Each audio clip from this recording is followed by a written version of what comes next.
The increasing access my students had to mobile devices for learning and the need for these to be supported in classrooms as part of a meaningful, future-driven education was always something I was interested in, but finding information about practices that worked in an arts context was really difficult.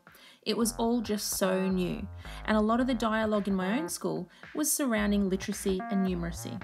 Being really protective of the hands-on, tactile making experiences I was providing for students, authentic and transformational integration seemed like a real challenge, but we embraced that challenge, the students and I, and we've shared the journey at every step of the way, finding out and filling gaps as we discovered them. And we've tried new things, made mistakes, learned, improvised and succeeded.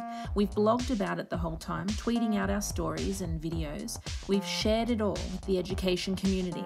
And we've seen that technology has the power to amplify a student's voice, advocate for the arts, and to connect creativity to all kinds of other areas. Having spent more than 10 years in one art room, my classroom walls have now exploded.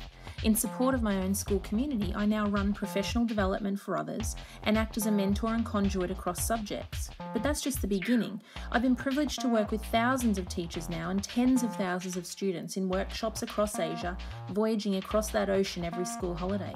I spend every waking minute working to connect with diverse schools, organisations, galleries and cultural institutions across the country, and I find they're all filled with passionate educators ready to support our creative kids.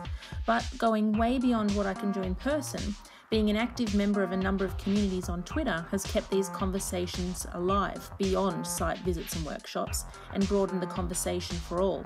In fact, they expanded to the point where I also learned how to create a website and developed iPadartroom.com, which has become a hub for connecting teachers with tools and techniques for mixing paint and pixels in messy classrooms that have access to mobile devices.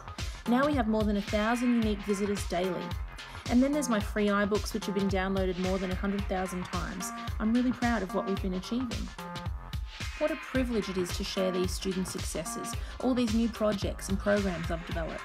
Despite the sleep deprivation, I wouldn't change a thing about who I am and what I'm doing. The response has been amazing, taking me to Texas for iPad Palooza and Philly for ISTE, Shanghai, Hong Kong, the list goes on. But it's never about the places, it's the people, the connections and the support. I believe my students and I are making a difference, and our classroom experiences are contributing to an important dialogue for arts education. I am learning in partnership with my students all the time, and it's empowering stuff for us all. I know that everything I've shared, online or in person, has come back to me in spades, improving my practices and pedagogies, and I think deeply about the ripples we're making in the world. Sharing really is caring for the students in front of me today, and many I'll probably never get to meet.